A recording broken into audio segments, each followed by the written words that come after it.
So, my name is Clara Reynen, and I have lived in Iowa City for about a decade now. I went to high school in Burlington, which is about an hour southeast of here. And I did my undergrad here in theater arts and religious studies, and I ended up doing stand-up comedy professionally for a while. I moved away for about a year during the pandemic right after I graduated. But all I could think about when I was stuck at home was like wanting to work more with my hands. And I had always loved the libraries here, and I had taken one paper making class in undergrad. And so I decided to come back to grad school for library science and book arts. And when I moved back, I kind of took it as a sign that it was time to put down roots. And the whole time I had lived in California, I was missing the Midwest. Like, I missed the open plains, and I missed how like tiny you feel here. Like, being in a wide open plain at night, you just feel like so small. And I loved that, and I missed it a lot. And I also felt like a lot of the reasons I had wanted to move away from the Midwest had to do with the fact that I found a lot of the social issues to be really regressive, and I just felt like there would be a more welcoming atmosphere in a big city, but I actually really have found that to be the opposite. So I decided to move back, and I finished my library science degree.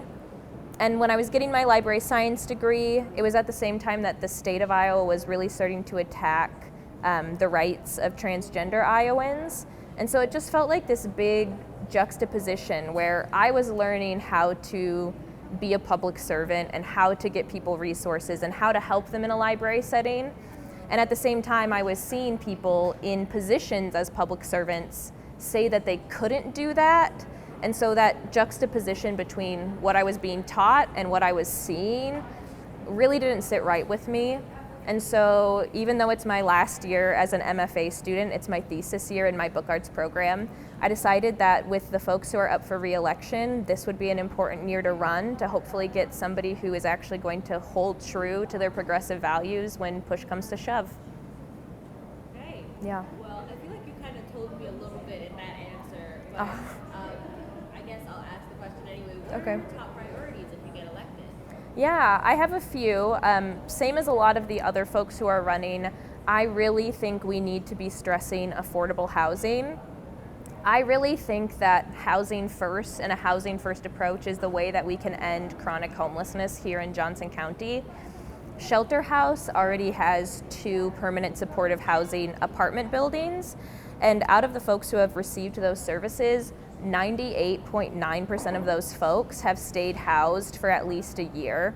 And in addition to that, especially right now where things are so tough economically, I hear a lot of folks concerned about Medicare and Medicaid and the cost that incurs on our taxes. But a housing first approach actually reduces ER visits by about 57% on a national level, which ends up saving folks money in the long run. So that's a long-winded way of saying that housing first is the way we can end homelessness. In addition to that, I think that our view of public safety is really reductive. If you look at Iowa City's organizational chart, we don't have a public safety department. We have a police department. And even though the Iowa City Police Department has done a lot to move towards community services, to move towards diversion, I think if we really thought about how we could incorporate public health as an aspect of public safety, we would be doing so much good for the community. So something like Housing First reduces crime rates. Something like bike lanes and protected bike lanes keeps pedestrians safer, which lessens the load for the Iowa City Police Department and would really allow them to focus on violent crime and moving towards community interventions. And then my last priority, something that I really think we need to focus on, is making sure that AI is not going to become a part of our government system. So for me, that means making sure that data centers are not being built anywhere in Iowa City or Johnson County. That means that I want to make sure that any department in city government is not using AI to determine anything that would affect someone's quality of life. And I really want us to encourage, and if possible, regulate how private business owners are using AI.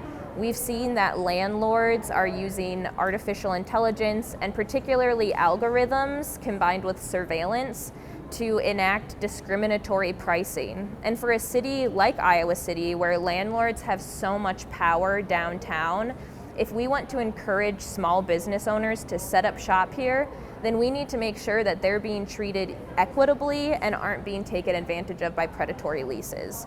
So I really think that regulating AI is going to do good for the entire community. Next question is, what are some things you think the Iowa City residents are facing, and how will you work to make those better? Yeah. So there are a lot of things in Iowa City that I think have kind of been forgotten or left behind, which is preventing a huge segment of Iowa City's population from getting involved in their community. So I think some of the issues that are facing community members in Iowa City are just feeling disenfranchised and feeling disillusioned with the way that local government works. I think it's really easy to look at what's happening in City Hall and say that there's great stuff happening with Iowa City's economic development. But to me, that does not matter unless everybody in Iowa City has the ability to access it, both physically and financially, and knows how to access it. I think there are so many amazing resources that the city already has. In particular, through the Climate Action Commission, there are grants that people can apply for insulation, for help repairing and replacing windows. But because folks don't know how to access those resources in the first place, we're seeing them be underutilized, or we're seeing them be utilized by folks who already knew how to access them, which means that so often marginalized groups like immigrants, single parent households, in particular Black families, have an incredibly difficult time accessing these resources because nobody's ever taken the time to help them learn how to access them in the first place. So I would say that education for city resources and accessibility are two huge issues that I was not personally aware of before I started running, but throughout the campaign have become increasingly important to me. I think that's one of the things that has caused people to become so disillusioned, because oftentimes folks will campaign on these issues. Folks will campaign on wanting to make the city more affordable or more accessible, and then they don't follow it through with action. And I think there are two things in particular that set me apart from some of the folks that I'm running against, in particular the incumbents, if I'm being honest. And I think that I am coming from the background of an activist and a community organizer. Other folks have a much more bureaucratic approach. And I think for them, that looks like waiting to see what city staff will bring to them to get their opinion on. But for me, I think being an activist and a community organizer has positioned me to take a really active and proactive approach. So some things I've thought about in particular are partnering with the Bookmobile through the Iowa City Public Library and the Antelope Lending Library to create listening stations, because there was a community member who I was talking to who told me that she loved all of my ideas and she liked what I was saying about wanting to listen to community members, but in her experience, it's really hard to ask somebody to come to one more thing when they're already so busy. So I think by making sure I'm tapping into pre-existing resources, like the Bookmobile, for example, that goes all across this city and has great usage rates. If there was a city councilor who was present with the Bookmobile even twice a month to give community members a chance to come and talk about their issues, that's a great way to hear from more community members. And then on top of that, I think one really important issue is the LOST, which is the local option sales tax. Every single city councilor or city council candidate is in favor of it. And I think that means that we need to start asking how candidates would plan to use those funds. And part of that money, in Iowa City's allocation at least, has been set aside for public infrastructure and public works.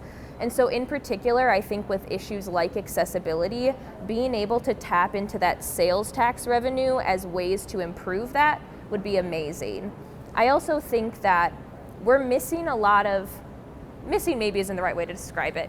We have these glimpses and these pathways toward partnerships with the university and with local high schools, for example. So with groups like the University of Iowa Labor Center, residents in Iowa City can receive free classes. If you're a resident in Iowa City, you can attend courses at the UI Labor Center for free because of a federal grant, which is amazing. And I think we should take that same model and expand it. So for example, if we're thinking about making the city more accessible, and for me, one of the things that's the easiest to point out is that there are so many crosswalks in Iowa City that don't have crosswalks painted. So what would it look like if the city reached out to all of the Boy Scout troops in Iowa City and asked the Eagle Scout candidates or the Eagle Scout folks who are trying to get their Eagle Scout badge, like what would it look like if we asked them to consider painting those crosswalks as their Eagle Scout project? Or what would it look like if we contacted the robotics clubs at the high schools and asked for them to help us brainstorm how to make crosswalks and those accessibility buttons more usable? So I think part of it is that we have so many excited and knowledgeable community members who, if we just let them be more involved in the city and if we encourage them to be more involved in the city, we would see partnerships being built continuously in a way that I think would really strengthen community ties as well. I think there are a lot of ways that we can improve the cost of living for residents. I think one of the first things we can do for a city that has so many renters, we can really encourage community organizing. I know that a frustration that folks have, whether they're community members and or folks in local government, is that we don't have many mechanisms in place to regulate landlords. For example, rent freezes are illegal in the state of Iowa, rent control is illegal. So I think if we had things like vacancy fees or vacancy taxes, for example, that would be amazing because that would really incentivize landlords to bring down their prices in order to fill those vacant units. It's an astonishing number. There are an astonishing number of empty apartments in Iowa City. There are more than enough apartments to house everybody who is unhoused. The problem is that there's no way to force those landlords to bring down those prices. And so I think if we get creative, we'll be able to find those solutions. And one of the things that is a really small start that I've been inspired by community members myself has been, there are some groups in Iowa City through RISFIC, which is a local nonprofit, who have been working to put up community message boards. And I have a friend who lives in an apartment building who convinced their landlord to let them put up a community bulletin board. And I think that if we had every single apartment building in Iowa City required to put a bulletin board within 10 to 15 feet of their mailboxes, that would be a great way for tenants to begin organizing to take matters into their own hands. In my own experience with union organizing, when you can collectively bargain and bring people together to raise awareness about an issue, that's terrifying for people in positions of power. And that is one of the only ways in a state like Iowa that you can see positive change. And so I think rather than telling folks to wait and be patient while we try to figure out a long-term solution, we need to encourage a yes and approach. So I think on the short term, that looks like encouraging an Iowa City Tenants Union to form. I think that looks like telling the Iowa City Police Department not to enforce eviction notices. If folks are being taken advantage of by landlords who are making it unaffordable to live and they decide to rent strike, great. I think that's awesome. And my plan as a city councilor would be to do everything possible to support that while working with city staff who are already experts in these issues to find long-term solutions. So I think it's about empowering community members to take matters into their own hands and vocally supporting them while we're working to find long-term solutions.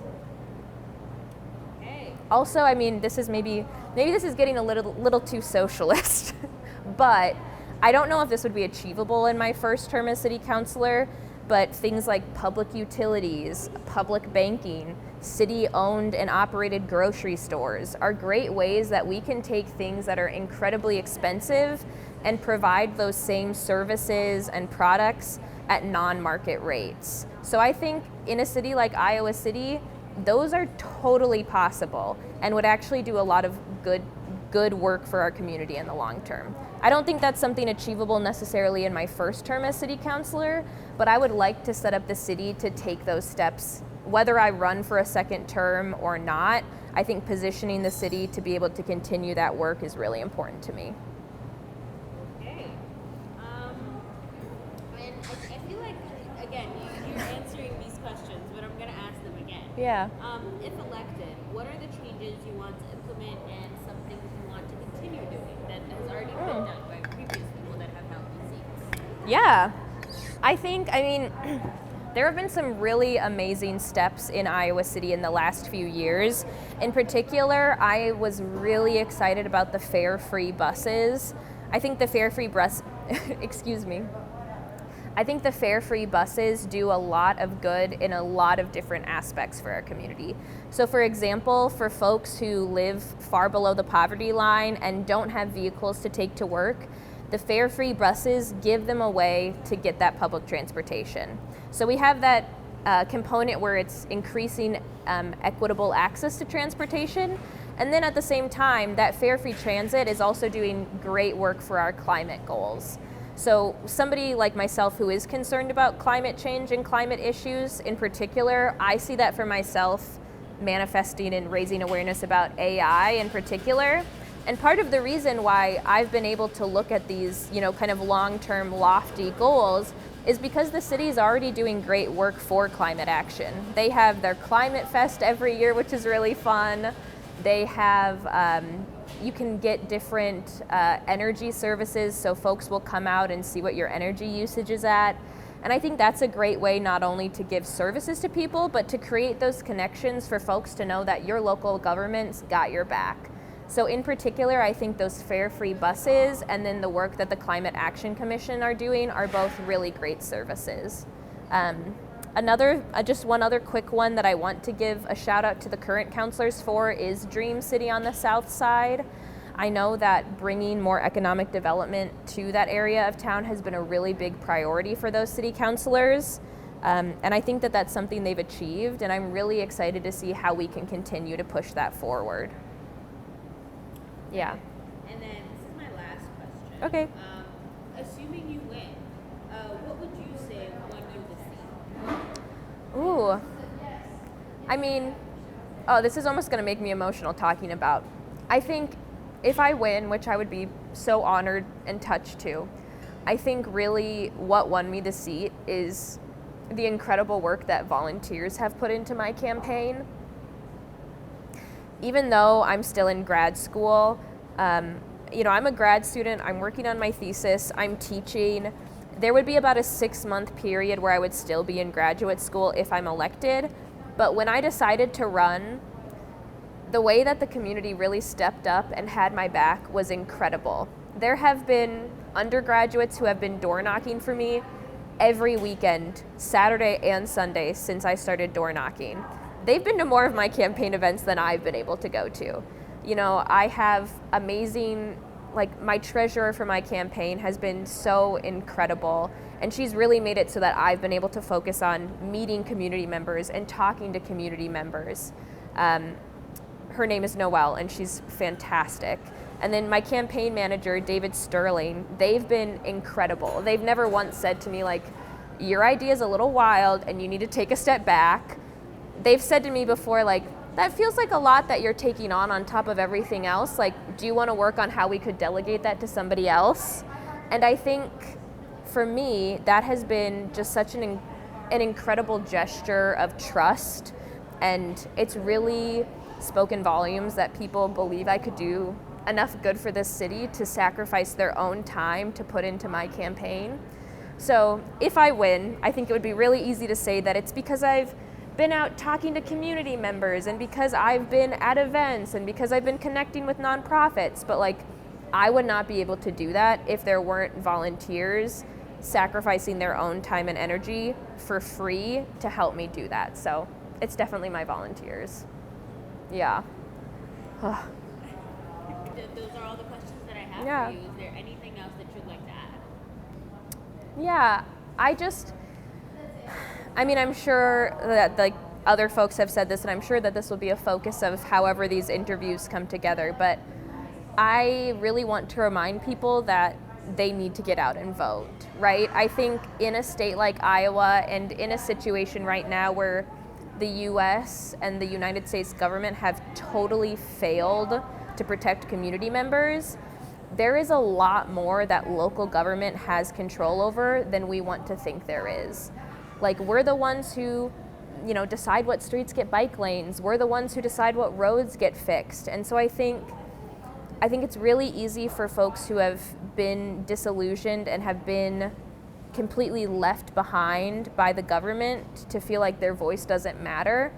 But now, more than ever, people need to get out and vote, whether it's for me or not, right? Like, if I win, that's awesome. But if I don't win, that just means that the community thought they'd be better served by somebody else. And if that is the case, then I want those people to get out and vote, right? So really just vote. Vote for school board, vote for city council, vote for the local option sales tax. I would encourage people to vote yes on that. And regardless of who wins or loses, just remember that, like, your elected officials represent you, and you have every right to contact them. You have every right to show up to city council meetings. If something isn't working in your city, like, the city needs to know.